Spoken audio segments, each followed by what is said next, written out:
They actually did it. The Duffer brothers pulled off an ending that hit me way harder than I expected. I'm not gonna lie, I went into that finale with my guard up because I've been burned by finales before, but this one just got me. That whole epilogue, those final 30 minutes, they weren't just wrapping up a story. They were saying goodbye to something we all carry with us, and that's what broke me down. I've been with this show since 2016, through every twist, every loss, every monster. And after all these years, after all the theories and the waiting, they stuck the landing in a way that felt earned. Netflix. If you're still processing everything that happened, or you've got your own theories about the ending, stick around, because we're about to dive deep into all of it. And hey, if this resonates with you, feel free to subscribe. I'd love to have you here for more conversations like this. That moment when they come up from the basement after finishing the campaign one last time. Mike closes that door behind them, and you just feel it. It's not dramatic. It's not some huge explosive moment. It's quiet. It's real. And that's exactly why it destroys you. I sat there watching that scene and I felt like the Duffers were closing the door on my own childhood. We all had that basement, that friend's house, that one spot where we'd disappear for hours and just exist in our own world. And one day,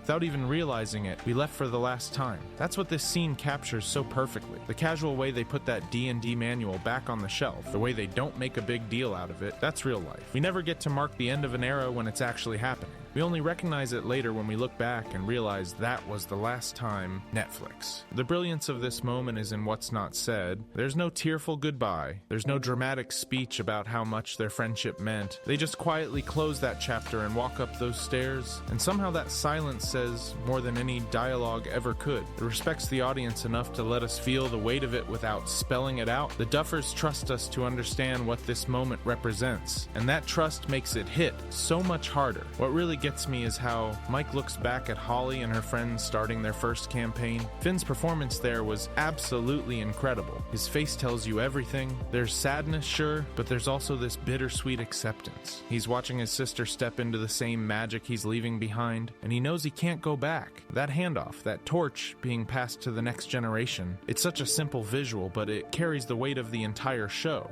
You don't need dialogue there, you just need to see his eyes. The way they linger on Holly, the way his expression shifts from nostalgia to something like peace, it's masterful acting. Finn grew up on this show. He was a kid when it started and now he's an adult. So that moment isn't just Mike passing the torch. It's Finn acknowledging his own journey too. Netflix. And think about what that scene represents on a meta level. Holly starting her first D&D campaign is the cycle beginning again. She's stepping into the world that saved her brother and his friends countless times. She's finding that same escape, that same imagination, that same bond with her friends. It's the show acknowledging that while this story is ending, stories like it will always continue. There will always be kids who need that basement, that game, that escape from reality. The magic doesn't die, it just gets passed along. Here's the thing people need to understand. If you walked away from this finale upset because not enough people died or because there wasn't some massive final battle, I genuinely think you missed what this show has always been about. Stranger Things was never about body counts. It was never about who makes it and who doesn't in some brutal Game of Thrones way. At its heart, this show has always been about growing up when the world feels terrifying and uncertain. It's about holding on to your friends when everything's changing. It's about accepting who you are, even when that's the scariest thing of all. The monsters were always metaphors. The Upside Down was always a representation of the darkness we all face as we grow up. Vecna feeding on trauma and guilt, that's depression. That's PTSD. That's the weight of growing up and realizing the world isn't as safe as we thought it was when we were kids.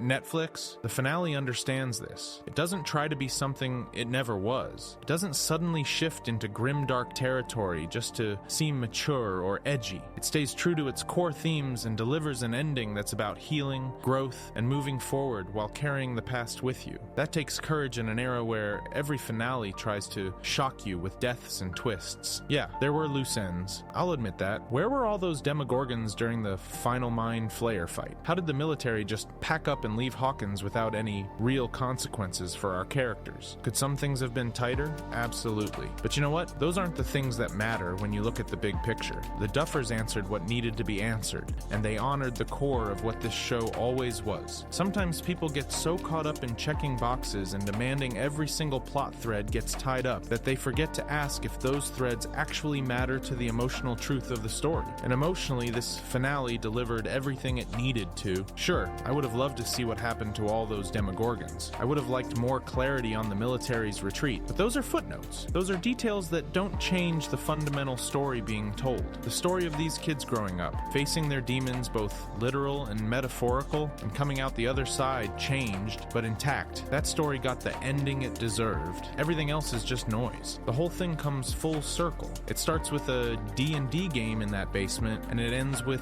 one. That's not an accident. That's intentional storytelling. Mike passing the torch to Holly is him realizing his chapter is over and hers is beginning. It's beautiful and heartbreaking at the same time. It's the show acknowledging its own legacy. Just like Mike and his friends were inspired by the stories and games that came before them, Holly will be inspired by them. And maybe someday, Holly will pass that torch to someone else. That's how stories work. That's how magic survives. And Dustin's graduation speech? Come on. That was his love letter to Eddie. Everything Eddie said in the cafeteria that he'd do at graduation, Dustin does it for him. He walks that stage, he looks the principal dead in the eye, he flips him off, snatches that diploma, and runs. And they play The Trooper by Iron Maiden in the background. That's how you honor a character who's gone. You let their spirit live on through the people they touched. Eddie might not have made it to graduation, but his defiance, his refusal to conform, his courage, all of that lives on in Dustin. That's immortality. Not living forever, but living on in the people whose lives you changed in Netflix. The choice of The Trooper is perfect, too. It's not just any metal song. It's a song about soldiers fighting battles, about sacrifice, about standing your ground even when the odds are against you. That was Eddie. He stood his ground in the upside down when he could have run.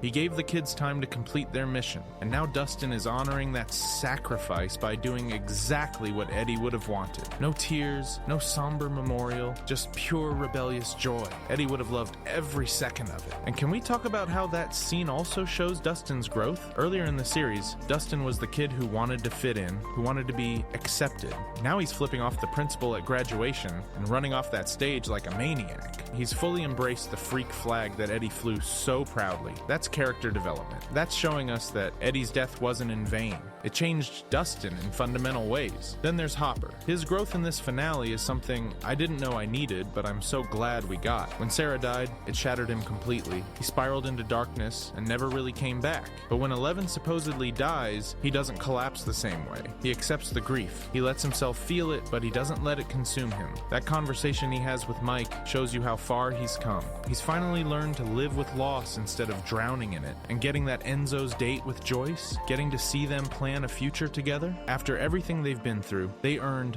that moment. Netflix. Hopper's arc across this entire series has been about learning to open his heart again after tragedy. Season 1. Hopper was closed off, drinking too much, barely holding it together. He'd lost his daughter and his marriage, and he was just going through the motions of living. Then Eleven came into his life and forced him to care again, forced him to be a father again, and that terrified him because he knew what it felt like to lose a child. He spent seasons trying to protect her while simultaneously pushing her away because he was so scared of losing her again. But this finale shows us a Hopper who's made peace with the fact that love means risk. It means the possibility of loss. And he's choosing to love anyway. He's choosing to marry Joyce. He's choosing to move forward. He's choosing life. That scene where he comforts Mike isn't just about Mike and Eleven. It's Hopper passing on the wisdom he's learned. It's him telling Mike that grief is the price we pay for love, and it's worth it. That's powerful. That's earned character growth. Joyce ending Vecna was unexpected for me at first. She felt almost invisible in parts of the finale, like she was just there to deliver that final blow. But the more I thought about it, the more it made sense. She had every right to be the one to end it. You killed my lover. You hurt my mother. You hurt my brother. Watching everyone's pain flash through her mind as she beheads him, that was powerful. Joyce has been the beating heart of this show since day one. She's the mother who never gave up. When everyone told her Will was dead in season 1, she refused to believe it. She tore through dimensions to save her son. She's lost Bob. She's lost Hopper and got him back. She's fought monsters and governments and her own doubt. Of course she should be the one to end it. The direct. And here's a detail I caught. She hits him 8 times before cutting his head off. 8. Like Kaylee. Was that the Duffers hinting that Kaylee still had one last role to play? I don't know if that's intentional or just me reading into it, but it's there. The number 8 feels too specific to be random. Kali was number 8. Kali has illusion powers, and we're about to talk about how illusions play a massive role in the ending. ending. So was that Joyce's 8 strikes a subtle nod to Kaylee's involvement? I think it might be. The Duffers love their foreshadowing and their details. Nothing is accidental in their storytelling. Robin, Nancy, Jonathan, and Steve promising to meet once a month hit different. They're all going their separate ways. Nancy especially. That proud look Jonathan gives her when she chooses her own path instead of following her family's expectations, that's pure love. That's him saying, I see you and I'm proud of you. No words needed. Nancy's journey has been about breaking free from expectations. Her family wanted her to be a certain way. Steve represented a safe, conventional path, but Nancy wanted more. She wanted to chase stories, to uncover truth, to make a difference, and Jonathan has always supported that. He's never tried to hold her back or make her smaller. That look between them in the finale says everything about their relationship. It's built on mutual respect and genuine support. Netflix. The promise to meet once a month is also heartbreakingly realistic. That's what adults do. We promise to stay in touch. We make plans, and sometimes we keep them, and sometimes life gets in the way. But the intention matters. The effort matters. These four know that their lives are diverging. They're not naive enough to think everything will stay the same, but they're committed to trying, to not letting the friendship fade completely. That's mature. That's real. And it's exactly the kind of bittersweet realism this finale traffics in. The only thing that genuinely bothered me in that epilogue was Murray's absence. Where was he? After everything he did, everything he survived, he deserved to be there with everyone. That felt like an oversight. Murray was comic relief, but he was also crucial. He helped Joyce and Hopper. He fought alongside them. He earned his place in that final gathering. His absence is the one thing I can't quite justify or explain away. Maybe there's a deleted scene. Maybe there's a reason I'm missing, but it bugs me. Now let's talk about the biggest question. Is 11 actually alive? And I'm telling you right now, she is. This isn't up for debate in my mind. The evidence is right there. When they come back from the upside down and that tire goes flat, you can see 11 in the truck with Mike. Then 1 second later, she's gone. A soldier literally says she was right here a second ago. There's no way she moved that fast without anyone seeing her. Plus, the base had cameras everywhere. They would have caught her running. The physics don't work. The logic doesn't work. Unless she didn't actually move. The direct. Kali made her invisible. That's the answer. When you see that zoom on 11's hands, they're flickering. Those are the exact same hand movements Kali's illusions made when she escaped the lab. Kali even said the illusion wasn't stable because they pushed it too far. That explains everything. The 11 standing at the gate was an illusion. The real 11 escaped. The Duffers even give us a visual callback to Kali's hand movements from season 2. It's deliberate. It's intentional. They're telling us exactly what happened without spelling it out in dialogue. The direct. Think about the storytelling elegance of this. They bring back Kali, a character many fans thought was forgotten, and give her a crucial role in saving 11. It rewards longtime viewers who remember Season 2's controversial episode. It completes Kali's arc. She was another number, another experiment. She and 11 were sisters. Of course she'd help save her. Of course she'd use her powers one last time to give 11 a chance at freedom. It's beautiful full-circle storytelling. And that void scene with Mike? Think about it. 11 can't enter the void without at least being blindfolded. But there she is, completely still. No isolation tank, no static, no blindfold. That scene is proof she escaped to the tunnels, blindfolded herself there, and entered the void to say goodbye. She needed Mike to believe she was gone, so the military would believe it too. Mike and Hopper screaming sold the whole thing. Dr. K bought it completely. The void scene is 11's goodbye. It's her way of letting Mike know she's okay without compromising her safety. She needs him to grieve publicly so the military stops looking for her. The direct. And think about how hard that must have been for her. To see Mike in pain. To know she's causing that pain. But she does it anyway because she knows it's the only way. That's sacrifice. That's love. She's protecting him by letting him think she's gone. She's protecting herself by disappearing. It's the hardest choice, but it's the right one. When Mike tells the others his theory at the end, that's his realization. He knows she's alive. Deep down, he knows. But he doesn't go looking for her, and that's his growth. Back in season 2, Mike spent months trying to contact her without even knowing for sure she was alive. He just hoped. But this Mike is different. He's grown up. He loves her enough to let her go. He knows the military is watching him, probably watching all of them. If he tries to find her, he could lead them right to her. So he protects her the only way he can, by staying away, by letting her be free. Read it. That's heartbreaking, but it's also beautiful. Mike's love for 11 has matured. It's no longer the desperate, clingy love of a kid afraid to lose someone. It's the selfless, mature love of someone who wants the best for the person they care about, even if that means not being together, even if that means never seeing her again. again. That's real love. That's growth. That's Mike becoming a man. I think 11 wanted it this way too, and this is why we saw a shot with only 2 waterfalls. I always thought we would get the ending Mike talked about, that 11 would move to a place with 3 waterfalls, but 11's choice to go somewhere with only 2 waterfalls might signify that she doesn't want to be found by Mike. That could be why she didn't choose 3 waterfalls in case Mike ever tried to look for her. She's protecting him too. She's giving him permission to move on, to live his life, to not spend years searching for her. The 2 waterfalls instead of 3 is her way of saying, I'm okay, but this is goodbye. It's a detail only Mike would understand. Only he knows about the 3 waterfalls. So by choosing 2, she's sending him a message. I'm safe, I'm free, but don't come looking. And Henry, can we talk about Jamie Campbell Bower's performance for a second? If he doesn't win an Emmy for this, I'm calling it the biggest snub in television history. The way he made Henry even more terrifying than Vecna was just insane. But that flashback in the cave, that's where he really shined. When Will tells him he can still choose redemption,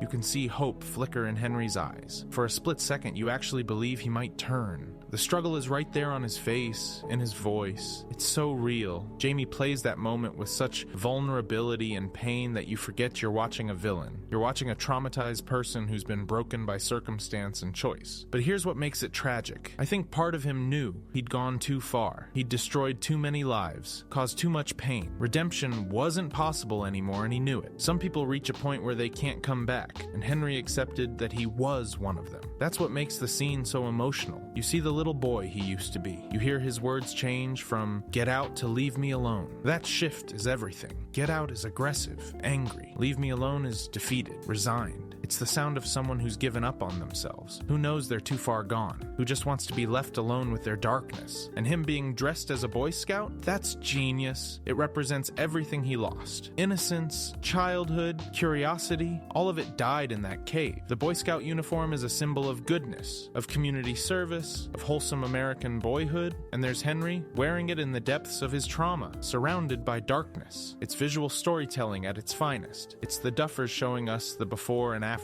This is who he could have been. This is who he became. And the tragedy is the gap between those 2 versions. I'm glad we didn't get a redemption arc for Henry, even though the signs were there. It would have felt cheap. Some villains are meant to stay villains, and Henry earned that role through his choices. Yes, he was influenced by the Mind Flayer. Yes, Brenner manipulated him. Yes, his family failed him. But at a certain point, he made choices. He chose to embrace the darkness. He chose to kill. He chose to become Vecna. Giving him a last-minute redemption would have undermined all of that. It would have taken away his agency. The Duffers respected the character enough to let him be the villain, to let him face the consequences of his choices. That's good writing. Look, this finale won't satisfy everyone. I get that, but for me, it understood what Stranger Things always was. It was never about the monsters or the government labs or the supernatural threats. It was about friendship. It was about growing up when growing up feels impossible. It was about those fleeting moments of childhood that we don't appreciate until they're gone. The Duffers got that. They honored that. And they gave us an ending that reflects all of it. They could have gone for shock value. They could have killed off main characters just to make people cry. They could have left everything on a cliffhanger to keep people wanting more. But they didn't. They gave us closure. They gave us hope.